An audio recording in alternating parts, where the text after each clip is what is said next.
السلام علیکم دوستو، امجد علی حاضر خدمت ہے۔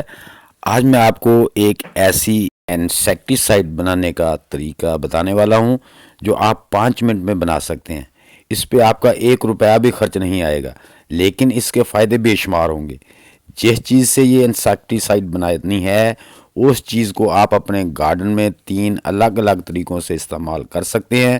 تینوں طریقے اس ویڈیو میں آپ سے شیئر کروں گا۔ ویڈیو اینڈ تک دیکھیے، لائک اور شیئر بھی کر دیں۔ بسم اللہ الرحمن الرحیم۔ دوستو، اگر آپ آرگینک گارڈننگ کرتے ہیں تو آپ کو چاہیے کہ ہر چوتھے 5ویں دن یا ہفتے میں ایک بار لازمی آرگینک پیسٹیسائیڈ یا آرگینک انسیکٹیسائیڈ کا اپنے پودوں پہ سپرے کرتے رہیں، تاکہ آپ کے پودے بیماریوں سے اور انسیکٹ وغیرہ سے بچے رہیں۔ آرگینک انسیکٹیسائیڈ یا پیسٹیسائیڈ جو ہوتی ہیں دوستو، اس کو اپنے پودوں پہ کرتے رہیں گے تو کیڑے مکوڑے آپ کے پودوں کے نزدیک نہیں آئیں گے۔ تو دوستو یہ دیکھیں، میں نے اس میں 2 گلاس پانی، تقریباً 400 ml ہے، 400 ml پانی لے لیا ہے۔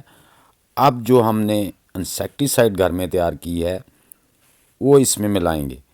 تو دوستو پہلے بھی میں نے اس کو چھان لیا ہے، لیکن پھر اب کیف بھی ہے، اس میں یہ سٹن بھی کرتی ہے، تو اس کے ذریعے ہم اپنی اس سپرے بوتل میں اس کو شامل کر لیں گے۔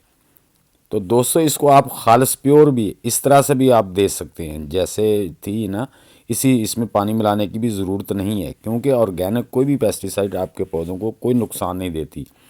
آپ اس کو خالص بھی اپنے پودوں پہ سپرے کر سکتے ہیں۔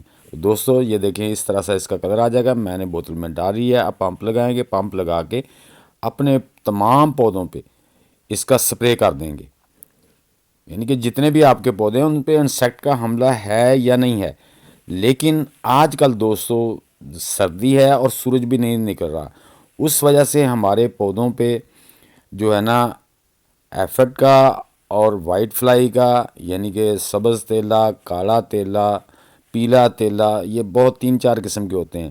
تو یہ ہمارے پودوں پہ اکثر جو ہے نا اس دھوپ نہ نکلنے کی وجہ سے ہمارے پودوں پہ حملہ آور ہوتے ہیں۔ تو ان سے بچنے کے لیے اپنے تمام پودوں پہ آپ کے انسیکٹ نظر آئیں یا نہ آئیں، آپ ان کو اچھی طرح سپرے کرتے رہا کریں۔ اس سے آپ کے گارڈن کے پودے ہر قسم کے انسیکٹ سے محفوظ رہیں گے، ہر قسم کی جو پیسٹ وغیرہ ہیں وہ آپ کے پودوں سے دور رہیں گے، تو آپ کا پودے بھی ہیلدی ہوں گے اور ان پہ فروٹ بھی ہیلدی آئے گا۔ میں نے بہت سی پیسٹیسائیڈ، آرگینک پیسٹیسائیڈ، آرگینک انسیکٹیسائیڈ بنانے کے طریقے جو ویڈیو بنا کے اپنے چینل پہ اپلوڈ کیے ہوئے ہیں، وہ آپ دیکھ سکتے ہیں۔ آپ کے پاس جو بھی آسانی سے آپ بنا سکتے ہیں اس کو بنا کے اپنے پودوں پہ لازمی سپرے کرتے رہا کریں گے۔ اس بات کا انتظار نہ کریں کہ ہمارے پودوں پہ بیماری لگے گی تو پھر ہی ہم سپرے کریں گے، کیونکہ یہ فری میں تیار ہونے والے آرگینک جو انسیکٹیسائیڈ ہوتے ہیں تو اس سے ہمارے پودوں کو کوئی نقصان نہیں پہنچتا۔ تو دوستو سب سے پہلے یہ دیکھیں، کنو موسمی اس کا موسم ہے، تو دوستو موسمی کھائیں، کنو کھائیں، فلوٹر کھائیں، اور ان کے چھلکوں سے آپ نے انسیکٹیسائیڈ جو ہے نا وہ تیار کرنی ہے۔ یہ دیکھیں دوستو، چولہا لے لیا، اس پہ ہم اب اس ڈبے میں ہم جو ہے نا وہ سوس پین میں 1 گلاس پانی کا 250 ml پانی ڈال دیں گے، اور پانی کو دوستو آپ نے گرم کرنا ہے۔ پانی زیادہ بوائل نہ آئے، پانی کے زیادہ بوائل نہیں آنی چاہیے، تو آپ نے اس کو ڈھکن دے کے بند کر کے رکھ دینا ہے۔ جب وہ ٹھنڈا ہو جائے، جیسے میں نے دیکھا ہے کہ ٹھنڈا ہو گیا، اب ہم اس کو چھان لیں گے، یعنی کہ نیم گرم، اس کو مزید ٹھنڈا ہونے دیں گے۔ تو اب جو اس کے چھلکے بچے ہیں نا وہ دوستو پھینکنے نہیں ہیں۔ ہاں یہ دیکھیں، یہ لیکوڈ تیار ہو گیا ہے۔ اب جو ہم نے چھلکے اس کے بچے تھے نا وہ بھی ہم نے پھینکنے ہیں، یہ دیکھیں اپنے پودوں میں رکھ دینے ہیں۔ آپ کے پودوں میں مچھر، مکھی، یہ وہ جتنے بھی انسیکٹ ہوتے ہیں نا زمین میں یہ اوپر آنے والے، ان کی سمیل سے وہ نہیں آتے، کیونکہ اس کے اندر ایک تو لیمونین ہوتا ہے، دوسرے نمبر پہ اس میں جو ہوتا ہے نا وہ سیٹرولیلا ہوتا ہے۔ تو دوسرا طریقہ دوستو، تیسرا طریقہ یہ ہے کہ آپ نے اس طرح سے جو آپ کے ویسے چھلکے تھے پڑے جو بوائل نہیں کیے وہ لے لینے، ایسے لمبی لمبی اس کی کانچیں بنا لینی ہیں۔ کانچیں بنا کے اس میں سوئی دھاگے میں اس طرح سے ان کو پرو لینا ہے۔ آپ نے اس طرح پرو کے آپ نے ایک ہار بنا لینا ہے۔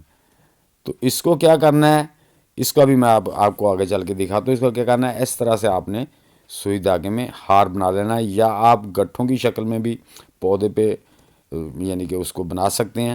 تو آپ نے اس طرح سے ہار بنا کے یہ ایزی طریقہ ہے. اس طرح سے جیسے میں نے اپنے ٹماٹروں پہ دوسرے پودوں پہ لگایا ہوا، آپ نے اس کو جو سٹک لگی ہوئی درمیان میں اس کے ساتھ ہینگ کر دینی تاکہ ان کا پودے پہ وزن نہ آئے. تو ان کی سمیل ایسی ہوتی ہے کہ اس سمیل سے ہی جو ہے نا وہ انسیکٹ وغیرہ پودوں کے قریب نہیں آتے. تو دوستو اس طرح آپ بھی اپنے گارڈن کی حفاظت کر سکتے ہیں اور اچھا فروٹ اور اچھے پلانٹس لے سکتے ہیں. دوستو اسے کہتے ہیں آم کے آم گٹھلیوں کے دام. تو جو بھی ہمارے گھر میں ویسٹ ہے یہ ہمارے کچن گارڈن میں استعمال ہو سکتی ہے. اسے مت پھینکا کریں، اسے جمع کرتے جایا کریں. اس کے بہت سے فائدے ہیں، میں آپ کے ساتھ وہ طریقے سارے شیئر کرتا رہتا ہوں جو آسانی سے فری میں تیار ہو جائیں، تاکہ جو ہماری بہو بیٹیاں بھی اپنے گھروں میں کر رہی ہیں انہیں بھی آسانی ہو، انہیں بھی زیادہ پیسے نہ خرچ کرنے پڑے، اور اپنے گھر سے اپنے ہاتھ کی لگائی ہوئی سبزیاں کاٹ کے آرگینک کھائیں. کیا بات ہے دوستو، آرگینک کے مزے ہی اپنے ہیں. امید ہے کہ میری یہ چھوٹی سی ویڈیو آپ کو اچھی لگی ہوگی. اچھی لگی تو اسے لائک اور شیئر لازمی کر دیں. نئے دوست بھی ویڈیو کو لائک شیئر اور چینل کو سبسکرائب کر کے بیل آئیکن کو ضرور دبا دیں تاکہ ہر نئی آنے والی ویڈیو کی اطلاع آپ تک پہنچ سکے. سب دوستوں کو اللہ حافظ.